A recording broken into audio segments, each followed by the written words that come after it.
This is Chris from thetraderguy.com taking a look at European currencies. On Monday, August 25th, the British pound has been very quiet in early trading, and I find that a bit interesting considering just how much strength it had shown on Friday. After all, the Federal Reserve looks set to cut rates, and typically that is going to be a reason for people to short the US dollar. However, the fact that there's no follow through tells me that maybe traders are starting to worry about the global economy, which is actually good for the US dollar. So at this point, what does that bring the British pound against the US dollar? I think we probably see a bit of sideways action. Now, I do have an area that I'm willing to watch, and that's 1.36.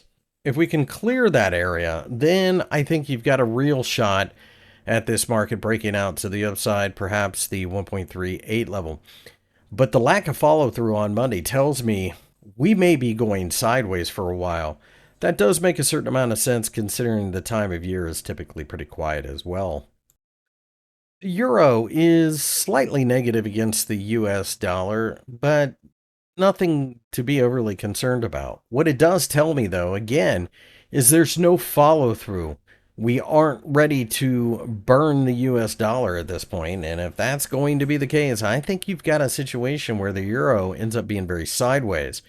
The 50-day EMA is at the 1.16 level, and that could offer a bit of support just as the 1.18 level above offers resistance. It's very possible that at this point, we could be going back and forth in a roughly 200 pip range. I'm not expecting huge moves out of this pair, at least not in the short term. Over here in the US dollar against the Swiss franc pair, a little bit of positivity, not enough to change much.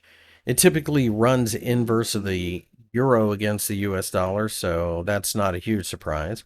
It seems as if the 0.80 level is a bit of a magnet for price, and we are sitting just above it.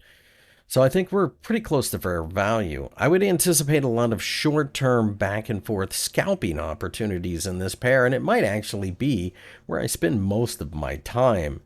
If we do see a run back to the US dollar in perhaps a little bit of a scare, because if the Fed is cutting rates, that means the economy could be slowing down.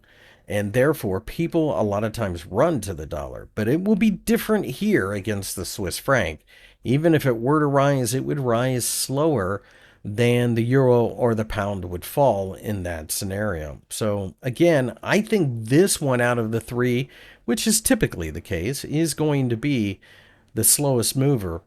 But I think it does open up the possibility of 15 to 20 pip scalping here and there for those who are a little bit more active. My name's Chris from thetraderguy.com. Make sure to like and subscribe to the channel for more analysis.